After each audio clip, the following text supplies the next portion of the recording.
Penelitiannya 3 tahun ya, suwe ya. Nah iya, doktoral loh. Iya nih, kira main-main loh. Ini aku ngobrol sama dokter gitu. Wah, rak main-main nih.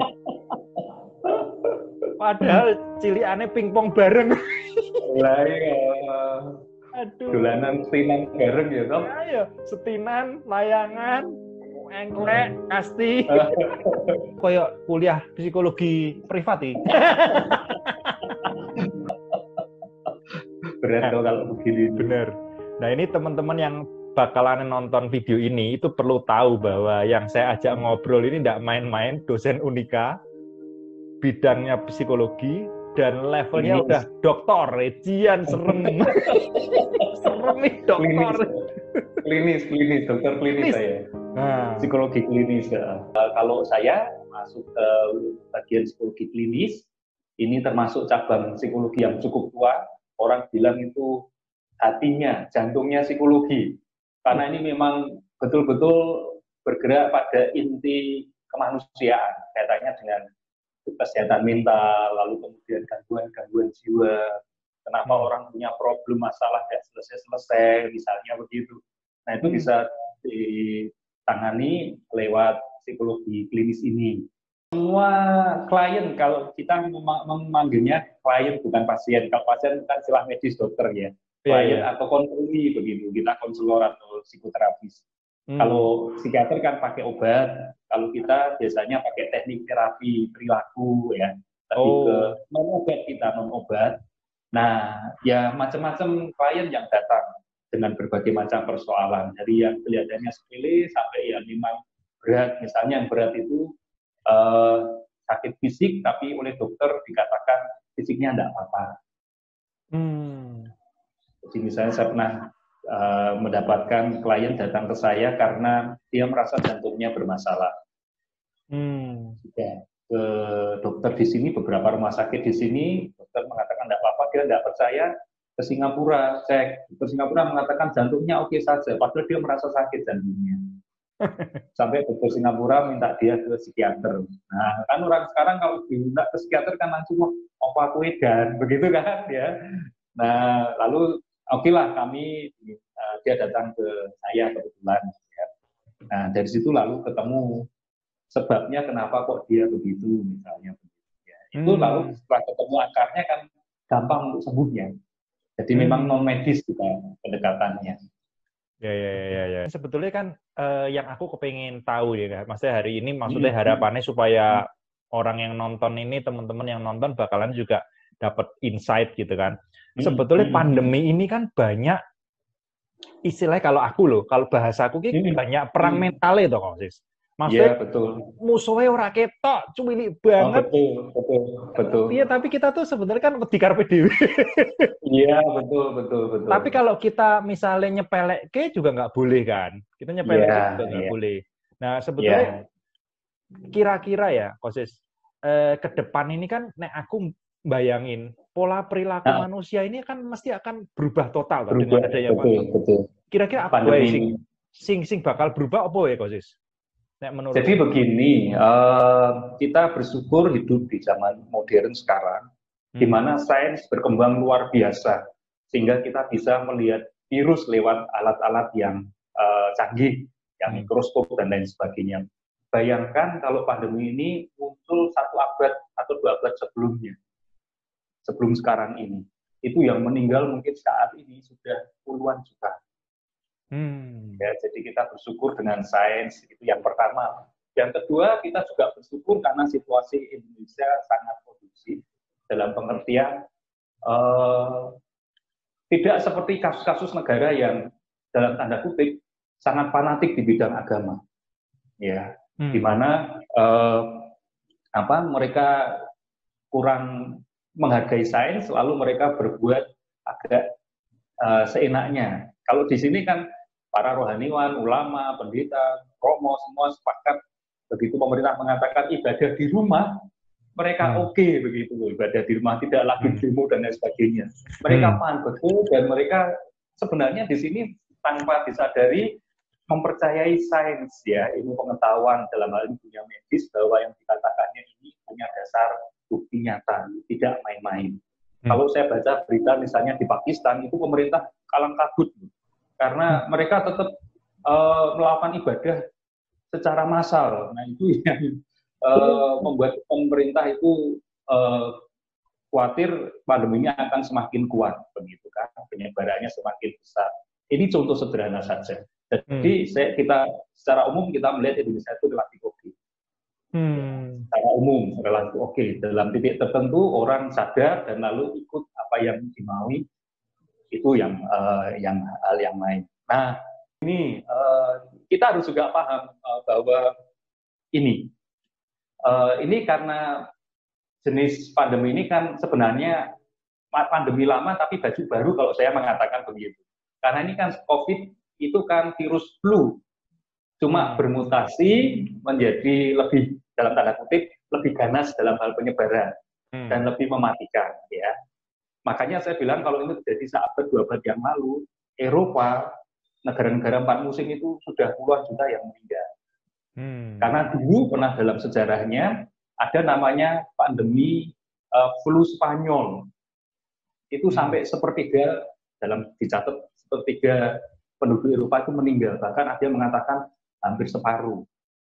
Pada waktu itu peranan agama masih sangat kuat, sekitar 2 abadan yang lalu lah, ya 2 abad, 1800 atau masih belum lama kok, itu 1 abad atau 2 abad yang lalu. Ya. Nah, pada waktu itu karena ilmu pengetahuan sains belum berkembang, orang hanya berpikir agamis bahwa ini kiamat sudah tiba. Kalau di kitab suci kan ada satu orang diambil, yang lainnya diangkat, begitu kan. Nah, orang memahami ini sebagai kiamat pada waktu itu. Begitulah agama memahami kalau tanpa ada sains. Nah, tapi sekarang karena sains begitu maju, kita langsung tahu bahwa ini virus. Tetapi yang menjadi masalah, otak kita ini kan proses belajarnya secara bawaannya kan tidak secepat ilmu sains ini. Jadi otak kita itu punya pola, kalau menangkap sesuatu yang sifatnya asing dan itu berbahaya, lalu muncul rasa takut. Nah, kalau rasa takutnya ini tidak bisa dikenali, misalnya virus misalnya begitu, lalu orang melakukan perilaku yang aneh-aneh. Itu yang pertama, ya, yang justru malah bisa jadi membuat konyol.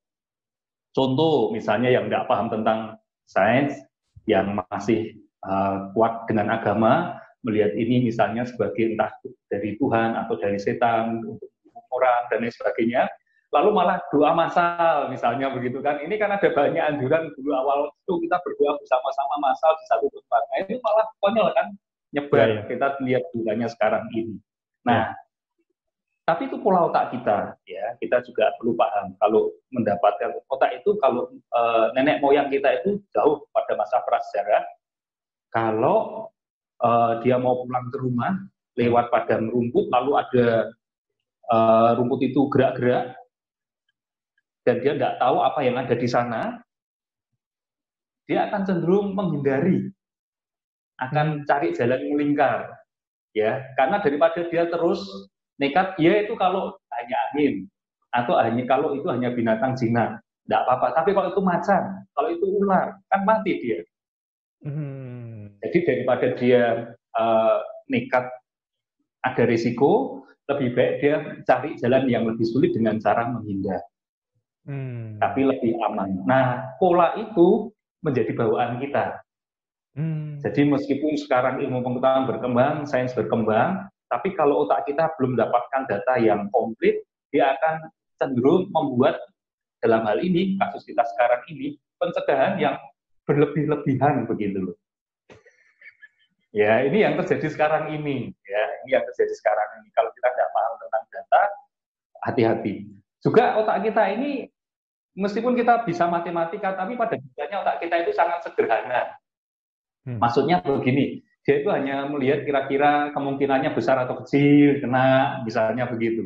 Tapi matematika menolong kita untuk lihat datanya secara konkret, ya, secara detail. Nah, kalau karena kita ini dibanjiri dengan informasi tentang Amerika begini, awalnya Cina sudah berminggu-minggu, kemudian pindah Italia, yang mati sekian, sehari 10.000 yang kena, yang mati 1.000, gelimpangan dan lain sebagainya. Kemudian Amerika kena, begitu kan? Otak kita kan dibanjiri data-data semacam ini. Akhirnya kita merasa kita jadi tidak aman. I see. Nah ini yang bahaya. Lalu kita membuat perilaku-perilaku yang akhirnya sifatnya malah merugikan diri sendiri bahkan masyarakat kita. Nah ini yang kita tidak boleh, kita harus hati-hati. Kita tetap waspada, tetapi pikiran jernih, datanya harus akurat. Oke. Jadi gini Kosis. Pertanyaannya itu sebetulnya menurut apa yang sudah dipelajari, apa sih bedanya orang Indonesia sama mungkin orang-orang di luar? Maksudnya gini, orang Indonesia ini kan, aku lihat nih, orangnya sangat sosial sebetulnya, sangat sosial dalam artian pengen membantu orang lain. Jadi dia begitu dapat berita nih di WA, wah judulnya misalnya, wah belum apa-apa, belum dibaca teliti lebih dalam, forward sih. Nah, itu tuh piye toh sebetulnya? Nah, memang ada tipe orang begini, ya, yang seperti yang dia ceritakan. Jadi dapat berita, kelihatannya wah, langsung kirim, kan sensasional begitu ya. Ada tipe yang begitu, memang karena literasi kita sangat rendah di dunia. Ini memang tantangan pendidikan kita ke depan. Orang Indonesia literasinya termasuk paling rendah di dunia. Kita belum selesai budaya baca seperti di Barat, ya sudah dihantam dengan internet dan lain sebagainya. Kita itu budaya bicara. Nah ini yang menjadi persoalan, yaitu yang memang kita harus akui ini pekerjaan yang luar biasa karena berkaitan dengan budaya kita. Yang kedua, tadi seperti saya katakan, ini yang kedua juga muncul fenomena ini. Baca khawatir, lalu disebarkan ke orang lain dengan harapan, memang mungkin kesadarannya itu baik, bahwa lalu biar orang lain juga waspada, tapi sebenarnya dia menularkan kekhawatirannya dia. Ajak konco lah intinya lah. Tanpa disadari tentunya. Ya. Kalau diberitahu, dia marah, emosional. Saya ngerti menyabarkan supaya orang lain waspada kok enggak boleh. Padahal sebenarnya itu ngajak konco tadi. Kalau semua sama-sama takut kan, ya jadi oke. Yang takut bukan hanya saya, begitu loh ya. Nah itu yang bahaya. Karena lalu untuk orang-orang yang tingkat kecemasannya memang tinggi, berita-berita semacam ini kan memicu kecemasannya. Nah ini yang bahaya. Statistik kesehatan mental data WHO 2016, Indonesia itu termasuk 4 besar atau 5 besar, saya lupa, negara paling cemas di dunia. Iya, Amerika nomor 1. Negara jumlah penduduknya paling cemas. Jadi banyak yang mengalami gangguan kecemasan. Oh, Amerika nomor 1, Indonesia nomor 4 atau 5 gitu ya? Saya agak lupa. Depresi juga kita masuk ranking 5 besar. Waduh. Ya, itu bayangkan. Jadi memang kesehatan mental masyarakat kita itu rentan. Dapat berita kayak begini, cepat sekali jadi pemicu untuk langsung jadi gangguan. Memicu gangguannya, orang banyak tidak bisa tidur, insomnia, lalu mulai muncul gangguan psikosomatik, begitu kan? Lelah, capek, emosinya jadi tidak terkontrol. Kasus-kasus KDRT di berbagai negara sekarang termasuk Indonesia diberitakan mulai meningkat di masa-masa tinggal di rumah ini. KDRT, kekerasan dalam rumah tangga, itu salah satu contoh gejala mental mulai tidak sehat. Nah terus solusinya piye, Kosis? Maksudnya apa yang kita harus lakukan bersama gitu ya? Maksudnya untuk sama-sama ini kan sebenarnya kita ini hidup sama-sama di Indonesia kan, kita pengen maju maju satu, maju kabeh lah. Nah, apa yang harus dilakukan, Kosis? Ya kalau mau memang memberdayakan masyarakat di level kita ya, komunitas yang kita punya, jejaring kita. Kalau kita yang lebih sadar duluan, ya kita mulai menyebarkan berita baik, tentunya kabar gembira, ya. Jadi misalnya kabar-kabar penanganan yang berhasil, cara hidup di rumah tetapi gembira, misalnya hal semacam itu, berita-berita positif bisa malah yang justru sekarang ini perlu kita sebarkan di forum-forum ya atau media sosial yang lain. Kenangan-kenangan yang baik, misalnya begitu. Lalu saran-saran yang baik bagaimana menghadapi tinggal di rumah supaya tetap tidak stres, ya. Nah, itu bisa membantu ya membuat atmosfer itu jadi positif. Jadi nek aku perhatiin sebetulnya nek kalau generasi atau golongan yang lebih muda lagi, lebih muda dari kita yang biasa sosial media gitu ya, itu sebetulnya mereka malah lebih lebih enjoy ya, karena mereka contohnya aku ngelihat perhatiin misalnya di Instagram gitu, wah sekarang rame anak-anak nom TikTokan gitu, lucu-lucuan, itu kan menyebarkan kepositifan lah intinya gitu ya. Positif, bagus, ya bagus ya kan? itu. Betul ya gitu ya. Betul. Tetapi ingat, itu hanya orang-orang kecil, kelompok kecil. Saya coba tanya ke mahasiswa saya, itu seminggu 2 minggu pertama mereka menikmati tinggal di rumah, tidak kuliah di online itu kan. Ya. Tapi setelah itu mereka bosan loh. Sekarang mulai mereka penuh kan? Penuh. Nah itu, lalu yang kedua, khawatirnya problem kesehatan mental kembali, masalah adiksi internet. Adiksi karena internet. Lalu banyak yang kecanduan internet. Nah, kecanduan internet kalau dalam literatur itu beberapa penelitian menunjukkan relatif sama bahayanya dengan narkoba, karena otak yang disasar itu sama bagiannya. Ya. Nah, ini kita juga harus hati-hati, karena beberapa mahasiswa mengatakan dulu sempat kecanduan main game, sudah surut, tidak lagi, tapi begitu ada begini, mulai sekarang waktunya banyak habis digunakan untuk main game lagi, atau nonton film streaming misalnya begitu. Ini contoh-contoh sederhana. Bagaimana memang dampak negatifnya tetap kita harus waspadai, meskipun memang kita dimudahkan dengan internet, media sosial. Oke.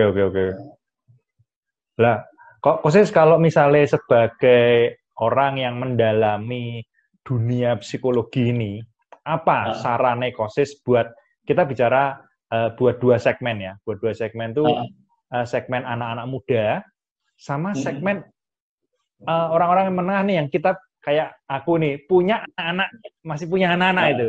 Nah, itu gimana supaya menghadapi istilahnya membangun mentalitas kesehatan mental kita supaya ke depan itu kita semakin baik.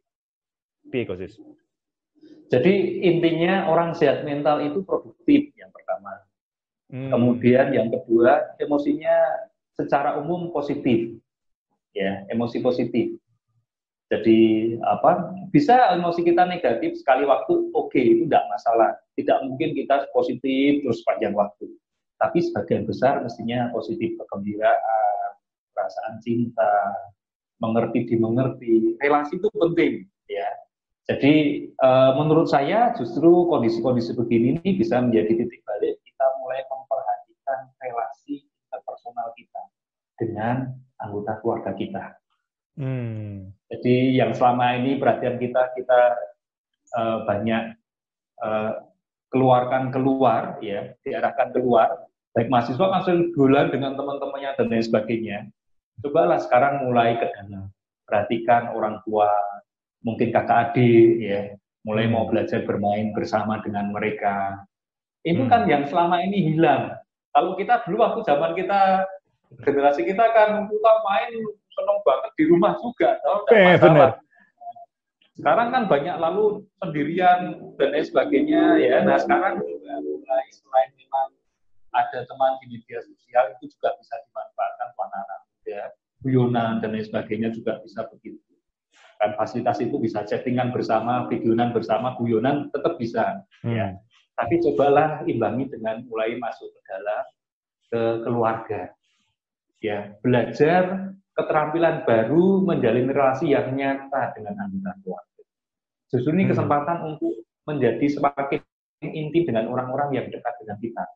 Kalau sekarang memang internet benar-benar mendekatkan yang jauh, justru di masa pandemi ini kita ditantang untuk belajar keterampilan yang dekat pun kita mulai belajar untuk semakin dekat. Ya.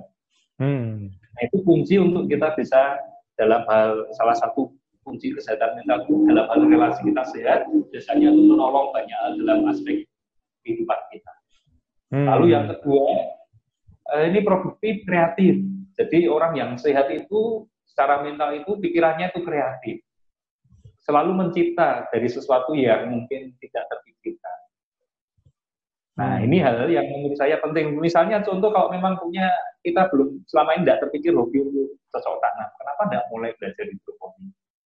Pakai kantong-kantong plastik, ya. Kan tidak harus media tanah, bisa banyak media kan. Nah, buat sayur sendiri, karena pandemi ini kembali lagi merubah gaya hidup.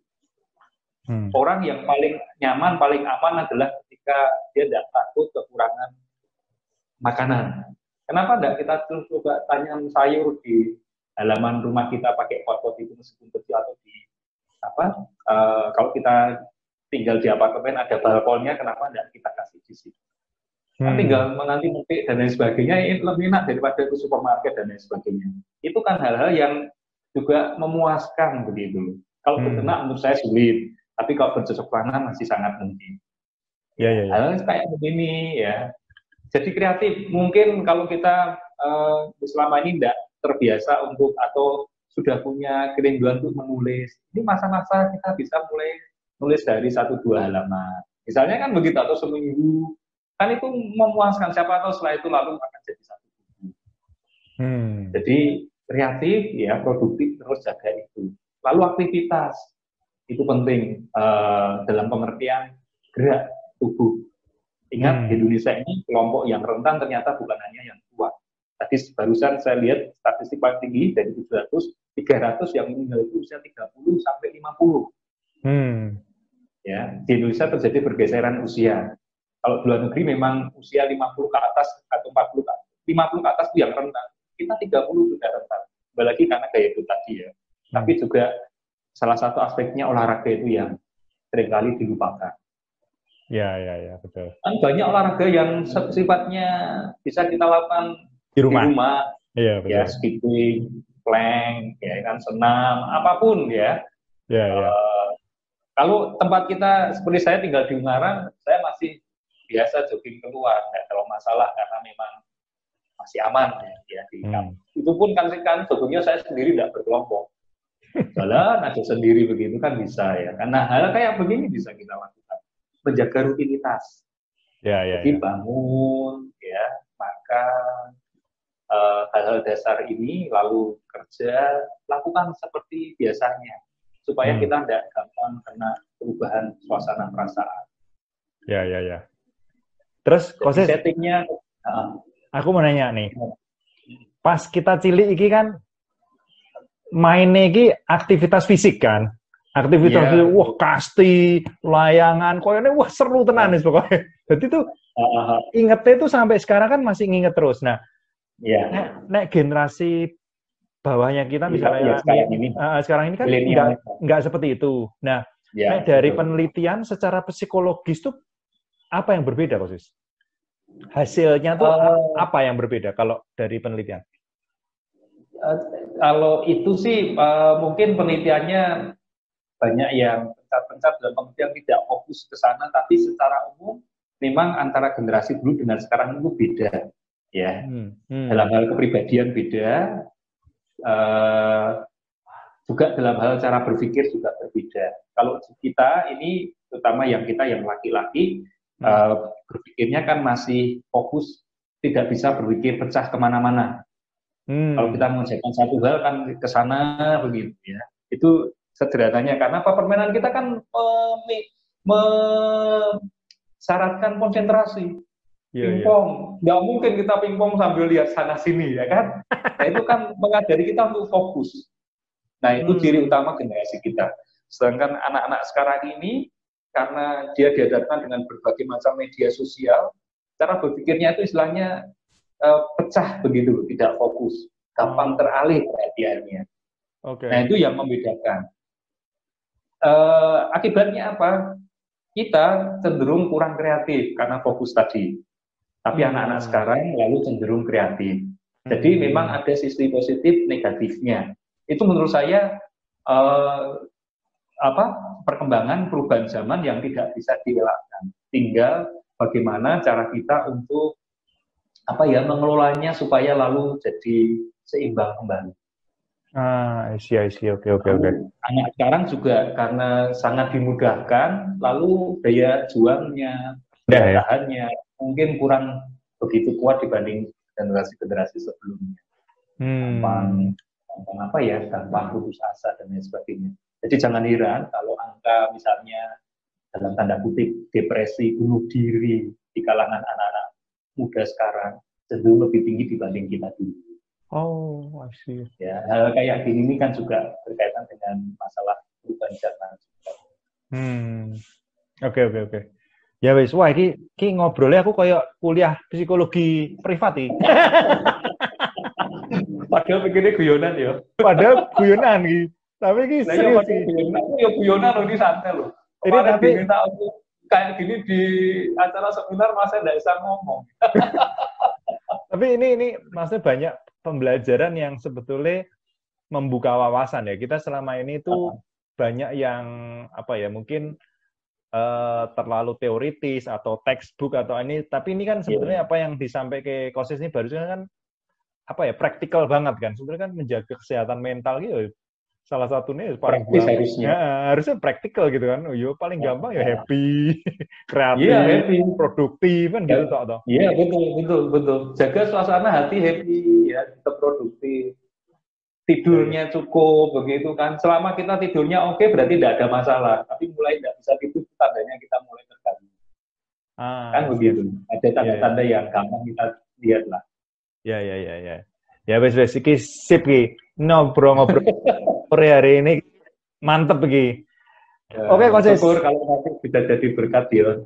Ya, moga-moga nanti teman-teman yang nonton juga bakalan mendapatkan banyak hikmah. Wih, banyak hikmah dari orang dokter gitu, orang main-main gitu. Thank you banget ya, Kosis. Sama-sama, Dio. Sukses ya. Sampai ketemu lagi ya. Sehat selalu. Sukses ya. Yuk. Mari.